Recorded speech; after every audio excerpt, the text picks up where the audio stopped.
All right, Chapter 19, Progressivism and the Search for Order from the year 1900 to 1917. So this chapter, if you'll remember, we talked about like all the social problems that were tied into becoming an urban nation and having these huge cities, but there's a lot of crime. There's also a lot of immigrants coming into these cities and how to deal with all of that.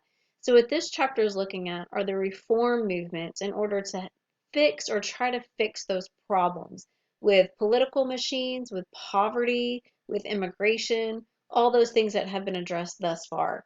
So, this chapter, we're going to go over the roots of progressivism, humanitarian and social reform, morality and social control, good government progressivism, and presidential progressivism. Lots of P's. So, let's start with the roots of progressivism. So, progressivism, it grew out of a number of different influences, including populism and the Populist Party, but also a critique of laissez-faire, that hands-off form of government, not getting involved in economics kind of issue. And progressives responded to the problems of urban industrial America by attempting to promote new ways of doing business and running government. Progressives embraced pragmatism, and pragmatism, to be pragmatic, means that you try something and it doesn't work, but you learn from that and you build on that the next time you try it. So we're going to try something. We'll see if it works. We'll work out the kinks as we go. That's being pragmatic, learning from past mistakes, but building on the things that you did well.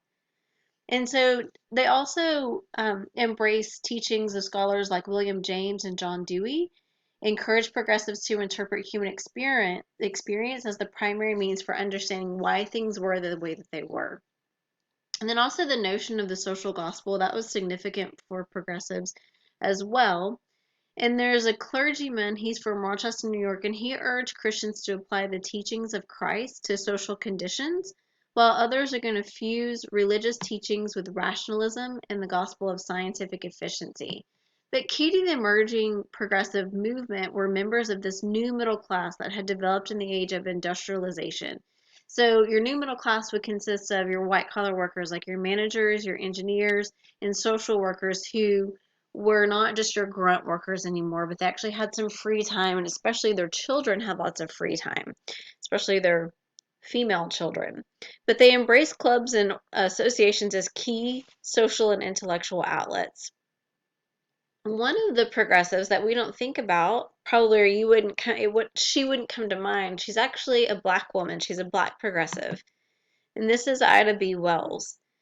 And what she's going to do is try to bring a reform movement and awareness to what is happening to blacks, the lynchings that are happening. And she's going to use investigation, and she's even going to write some books and some newspaper articles on her own to kind of flush out this injustice that's happening. And this new style of journalism that we have, they're known as the muckrakers. They're scraping up, or like getting rid of all the muck, and they're raking through the muck. It's actually, I don't know if it says, but the term muckraker was, it's coined by Theodore Roosevelt.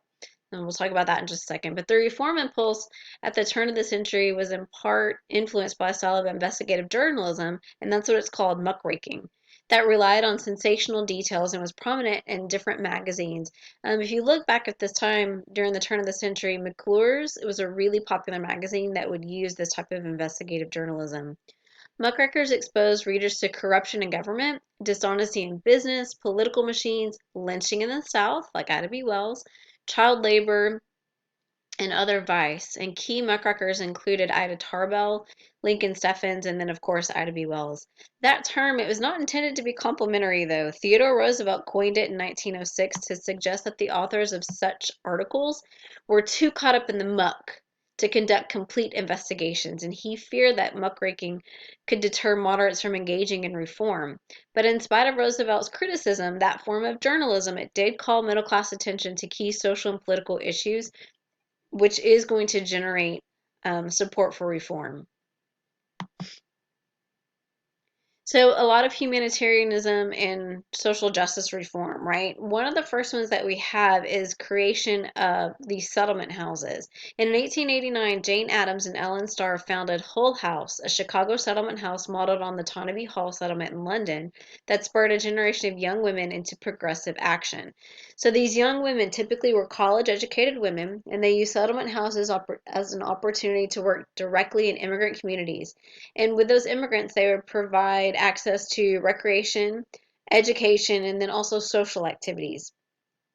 Settlement housework appealed to women in part because it represented that notion of civic housekeeping, in which women protected their homes by working to effect change in the broader community, thus insulating their families from the problems of industrialization by attempting to attack the root cause of those problems.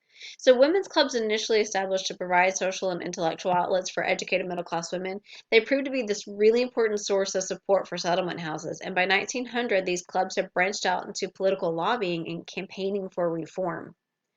Segregation, unfortunately, is a fact of life in the women's club circles, as in many other aspects of turn of the century life. And so, middle class African American women had to form their own clubs that focus also on social and economic improvement, but instead of for the community at whole, really for poor black women.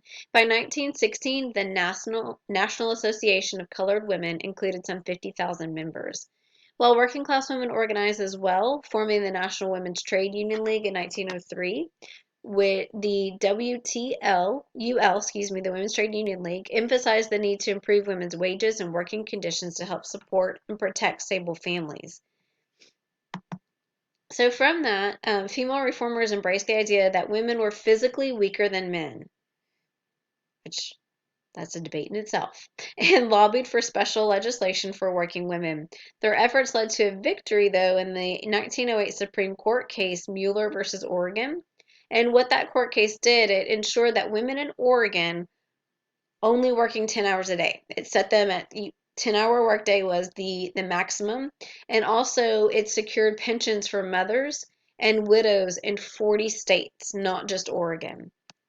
It also inspired further legislation and political activity directly aimed at protecting women, and in 1912 the federal government established the Children's Bureau, a branch of the Department of Commerce and Labor. The Children's Bureau was led by Julia Lathrop and used sociological data to draw support for social welfare measures. In 1916, it was instrumental in pushing through a short-lived law barring children under the age of 14 from working.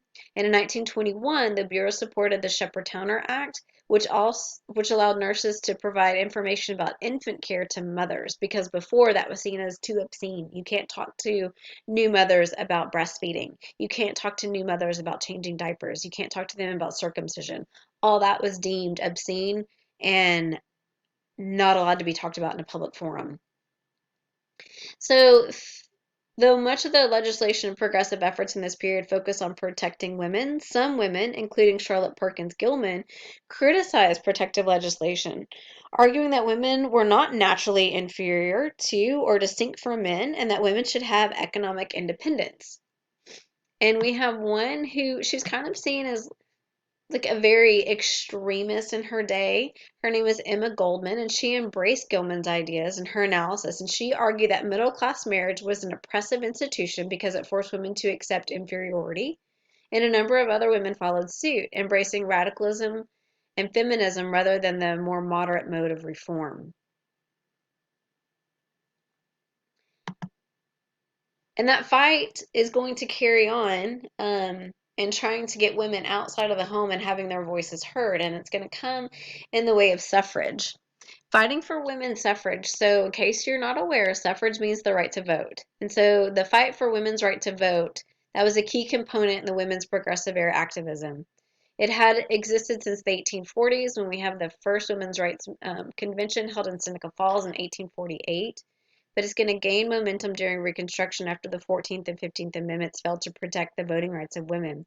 If you'll go back and remember, in the 14th Amendment, it says that only men aged 21 or older are allowed to vote. For the first time, we have citizenship defined as being male. And that's what women had a problem with when the 14th Amendment came out towards the end of the Civil War. So that's what they're fighting against. In 1890, the National Woman Suffrage Association was headed by Elizabeth Cady Stanton and Susan B. Anthony. They are going to merge with the American Woman Suffrage Association, headed by Julia Ward Howe and Lucy Stone. And what they're going to create, when those two come together, it creates the National American Woman Suffrage Association, which succeeded in winning women the right to vote in 12 states by 1916. The suffrage movement, it really does mesh well with other strains of progressivism. Jane Addams asserted that voting would be an important component of civic housekeeping. This mode of thought put women's suffrage squarely in the arena of protective legislation for women, as Addams and other reformers argued that political corruption was caused in part by the absence of women's influence. Other women embraced suffrage as a path out of domesticity and male superiority. One such woman was Alice Paul, who argued that women were the equals of men, and she formed the National Woman's Party, which in 1923 proposed an equal rights amendment. The suffrage movement was a complex one that engendered significant opposition from both male and female traditionalists who believed that voting would disrupt women's ability to nurture their families and that women voting would destroy the United States by destroying its households. Hopefully, we all know that that is not true. Here's a map just showing you where women were allowed to vote and where they were not allowed to vote according to date. So full women's suffrage before 1900, you'll notice it's in the really progressive western states like Colorado, Wyoming, Utah, and Idaho.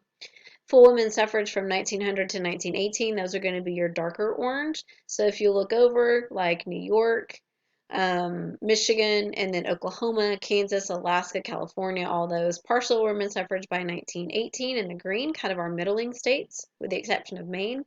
And then no women's suffrage by 1918, those are your purple states.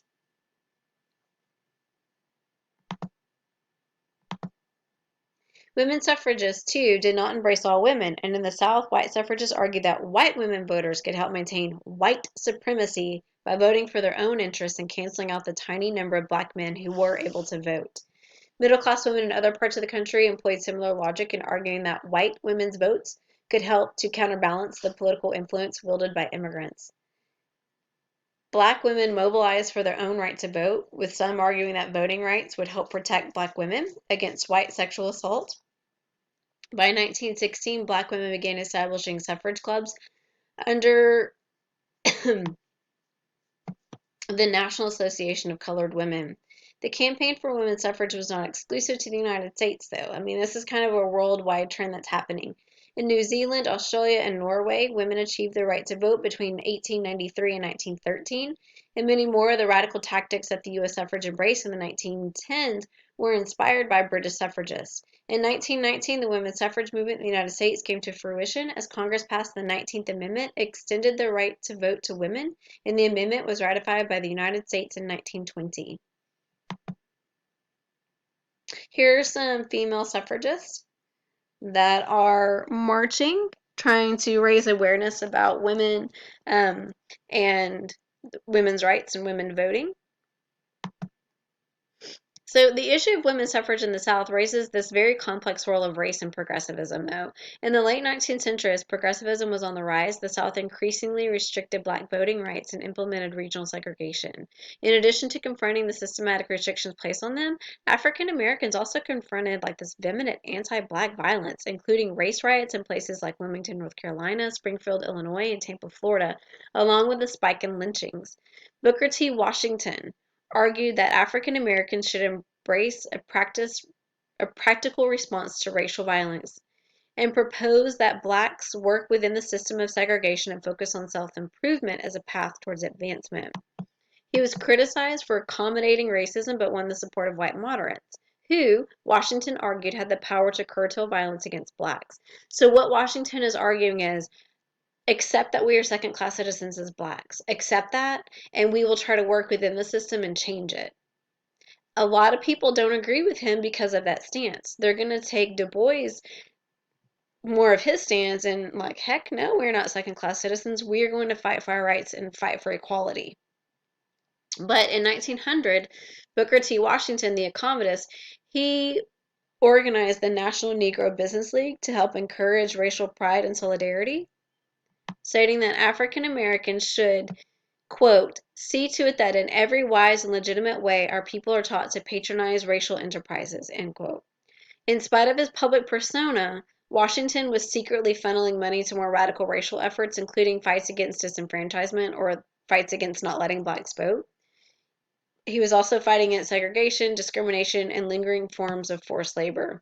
So he's saying one thing on the surface, just accept that you're second-class citizens, but in reality, he's behind the scenes, like fighting these court cases anonymously, but sending in money.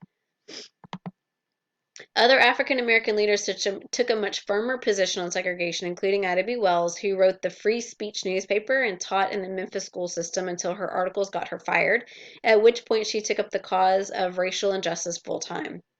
She embraced anti-lynching campaigns as her key cause, writing about a lynching in Memphis in 1892 that led white supremacists to burn down her newspaper building and publishing a pamphlet in which she argued that black on white rape, often claimed as a motivation for lynching, was a myth.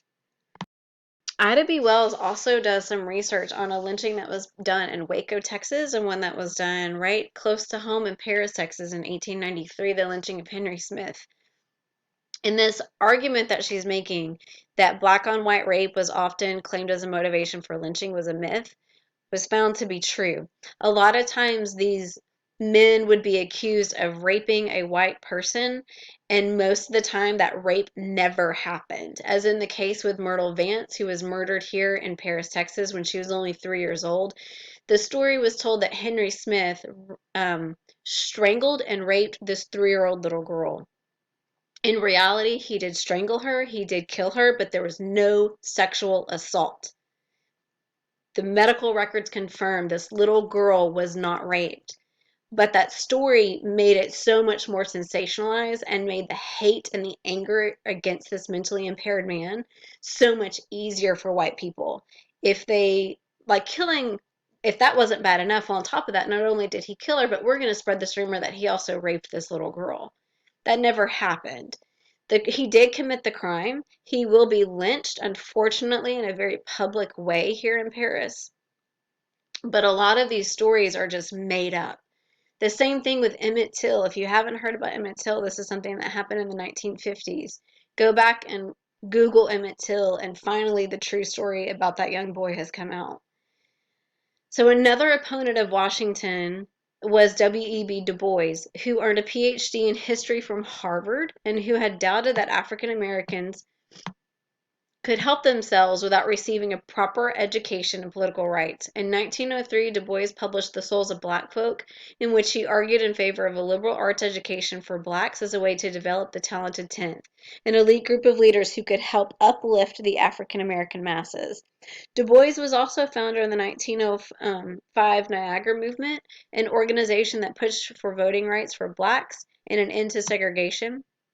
By 1909, unfortunately, the group was plagued by internal conflict, but that same year he became part of this new association that was on the rise, known as the National Association for the Advancement of Colored People, or in short, the NAACP.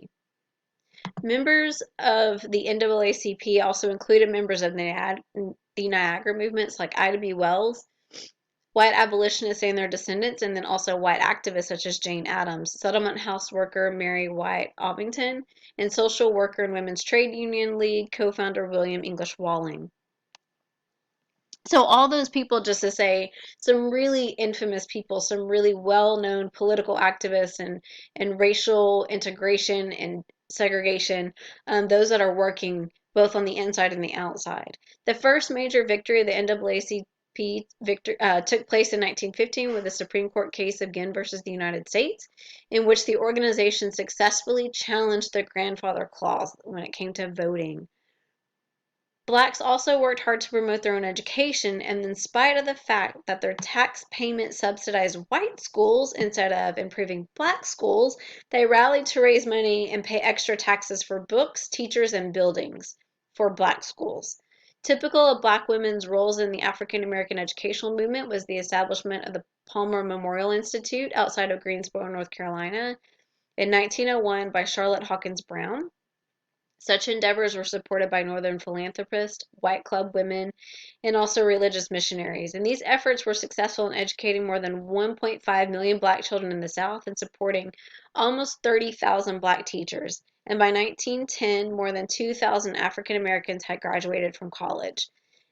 And that's saying something, since before 1965, it was illegal for blacks to learn to read and write. So by 1910, we have more than 2,000 graduating from college. In a time where there's still a lot of race violence, there's still segregation, there's still doors being closed to African Americans.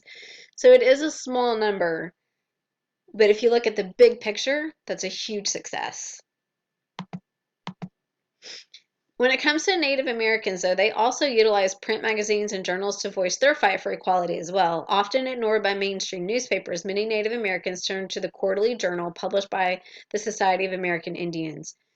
Though many Indian reformers published scathing condemnations of the United States Indian policy, they don't succeed in passing legislation, unfortunately, that addressed their concerns. One victory they did achieve was filing complaints for monetary compensation from the government, which they had been entitled to but had not yet received. And we're going to come back and we'll talk more about Native Americans.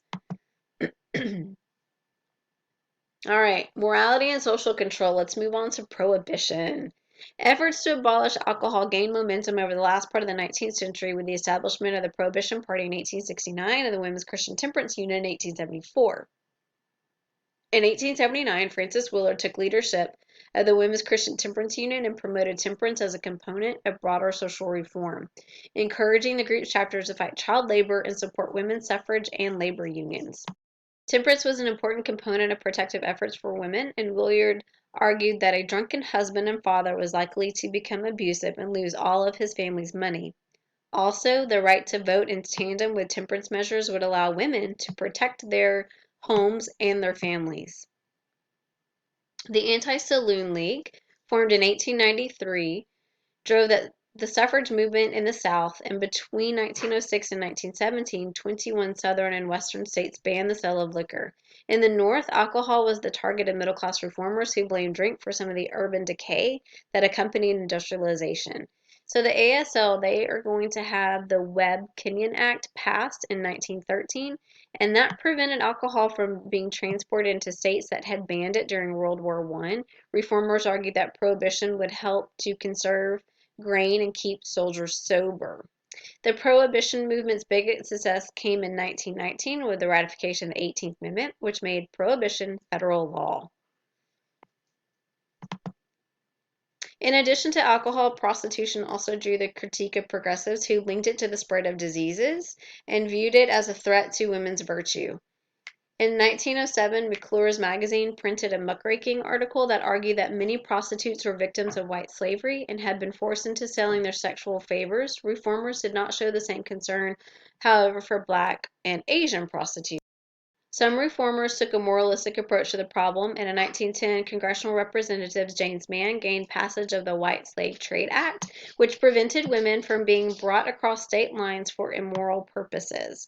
Others argued that prostitution was a public health issue, and the American Social Hygiene Association pushed for legislation to curtail prostitution, particularly near military bases, where the health of soldiers could be compromised.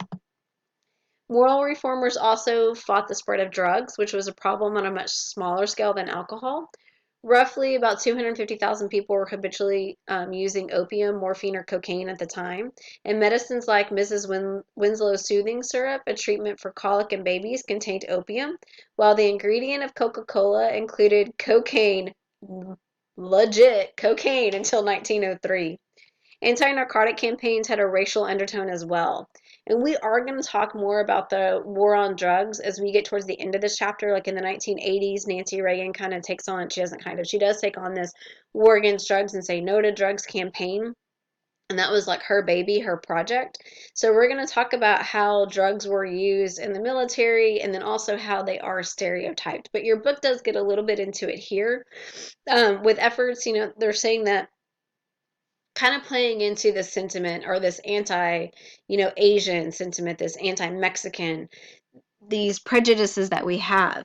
And so opium was seen as, only Asians use opium, and so they're bringing opium in and causing havoc. Marijuana, that's only used by Mexicans, and they're bringing down, the workforce. And then later on, we're going to have cocaine is going to be the black man's problem. This is all made up. Well, kind of made up, but we'll talk really about how, like, Asians and opium, Mexicans and marijuana, blacks and cocaine, how they're all kind of tied together. But in 1914, the American Medical Association joined forces with reformers to push for the passage of the Harrison Narcotics Control Act, which banned the non-medical use of narcotics. So you could still get cocaine, it could still be prescribed. You just had to find the right doctor to prescribe it for you. Reformers also sought to fix the juvenile justice system, emphasizing rehabilitation as an appropriate path to curtailing delinquency. If only we actually did rehabilitate. We're terrible at rehabilitation in this country. We don't have a really good rehabilitation form in our prison systems, even in our juvenile systems at all. But youthful offenders were removed from these dysfunctional homes. They were made wards of the state, and young women's moral choices were frequently called into question. Also, women's health gained prominence among reformers such as Margaret Sanger, who led the fight for birth control. Sanger believed that access to birth control would free women from the social, economic, and health risks associated with numerous pregnancies. You have to remember, this is also at a time when they were using very harmful means of birth control. Oh yeah, just take like a dose of mercury every day. Who cares if it kills you in the long run? At least you won't get pregnant. Like, we didn't know the things that we know today about real birth control and real forms of birth control. You also couldn't talk about it. She's going to get in trouble. Singer will get in trouble for putting pamphlets out there because they were too obscene talking about safe sex. But it's also, your book wants to point out, it's also important to note the connections to eugenics found in Singer's position on birth control. It wasn't just about, saving women, but it was also about not reducing the rate of these immigrant women having these unfit children. She didn't want that happening either. So make sure you know that about Sanger. Many moral reformers trace social problems to immigrants, and some embrace nativist ideology and efforts to promote immigration laws. And so we're actually going to see, we talked about this a little bit, but the Chinese Exclusion Act, in which we are not going to allow Chinese immigrants to come into the United States. They will not be allowed to immigrate at all. Later on, Theodore Roosevelt's going to limit Japanese immigration to the United States. And then in 1913, California will actually become the first to just restrict Japanese immigrants from even buying land. Immigration restrictions gained further traction in 1917 when Congress passed legislation banning the entry of illiterate people, alcoholics, people with diminished mental capacity, polygamists, anarchists, epileptics, who reformers believed would either become a burden or disrupt the social order of the United States. We are going to see some municipal and state reform happening. Through the political machines work to solve some of the problems of immigration and industrialization brought into cities. They did so by using graft and corruption. And reformers believed that a change in municipal government was essential. We're going to be one of the first states that's going to try this. In 1900, after a hurricane hit and destroyed our largest city of Galveston, Texas, city leaders down there, they're going to establish a commission to take on the responsibility of rebuilding. And with that move, they initiated a new form of municipal government that reformers embrace. The commission in Galveston was made up of 5 elected commissioners who ran one branch of government as though it were a business. And by 1917, commission-style governments existed in more than 400 cities. In addition to the commission form of government, reformers advocated for direct primaries that would allow voters to choose candidates. So you're living in the area and you're about to have a vote, you actually get to vote for the person yourself. It's not, this other official that's not even in that part of the state getting to vote on your behalf. Cities also implemented at-large elections, which were citywide rather than district-based, taking power away from immigrants crowded into small districts by eliminating the ward representatives. While this style of progressivism was intended to inject some honesty into urban politics, it did have a role in disempowering neighborhoods composed of ethnic and racial minorities. Local administrations in the South used the same tactics to limit political agency of African Americans, and they implemented direct primaries that were closed off to the few blacks who retained their voting rights, and this was an effort to disenfranchise them. We are going to see the role of mayors expanding, though, and a number of mayors are going to implement some significant reforms. We're not going to get too involved and too bogged down in that. There is one, and this is at the state level. This is in Wisconsin. Follett. He implemented statewide direct primaries and improved civil service. Really helped to weaken this corrupt influence that was happening. And he's going to take that and try to apply it to big national politics as well.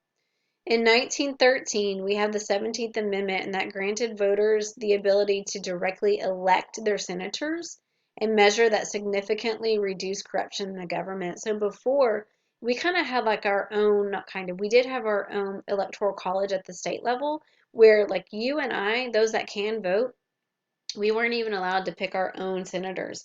The Electoral College of Texas would all the senators would get together and like elect one among them to go on to be the representative at the national level. Now we, the people, actually get to decide that, which is kind of a nice thing. It kind of reduced the corruption.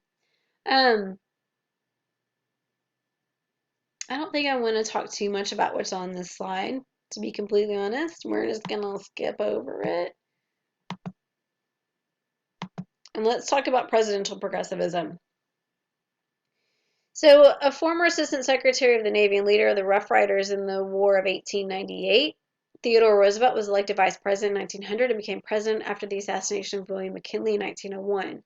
He believed the presidency could be a bully pulpit from which he could promote and generate support for his programs, and the press and public embraced his energetic and outgoing personality.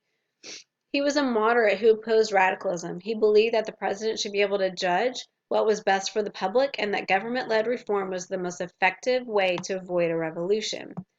Offering the public what he called a square deal, he argued that order and equal administration of the law would create a stable society, and in 1902 he put his ideas into practice in the face of a coal strike in Pennsylvania. He attempted to mediate that strike, hoping to prevent the supply of heating fuel from being cut off before winter. In the face of a stalemate, he threatened to send in federal troops into the mines. At the conclusion of the strike, Roosevelt created a commission that gave the strikers a 10% raise and shorter hours, but it failed to recognize the union. But he did earn a reputation as a trust buster. In 1902, he urged the Justice Department to use the Sherman Antitrust Act to sue the Northern Securities Company, which held a monopoly over the Northern Railways. And in 1904, the Supreme Court determined that the Northern Securities was a barrier to free competition. The action was the first of 25 suits initiated by Roosevelt under the Sherman Antitrust Act. He did not oppose all trusts, though. Only those whose practices were detrimental to consumers, and he pushed Congress to pass the Elkins Act, outlawing railroad rebates, gave the Interstate Commerce Commission more authority to regulate railroad rates, and established the Department of Commerce and Labor, which regulated business practices. This is from The Jungle. This is a meat processing plant. We're going to talk more about the influence of Upton Sinclair's The Jungle on this slide. So, re-elected in 1904, Roosevelt continued to bust trusts and increase government regulation of business, securing passage of the Hepburn Act in 1906, which created a federally enforced standard for railroad rates. He also embraced conservatism. Not conservatism, conservation. Conservation again, preserving hundreds of millions of acres and reserving $80 million to fund federal conservation and infrastructure projects, particularly out west.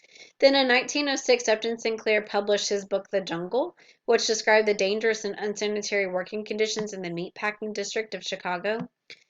What his book was supposed to raise awareness about was just the plight of the workers, but instead it was so disgusting, talking about rats being ground up and spare-like fingers and all kinds of things that were being processed into our meat. It disgusted readers and it inspired Congress to pass the Meat Inspection Act, which ended up not really helping the workers, but it did regulate food production and gave a boost to large corporations who could afford to meet the new standards.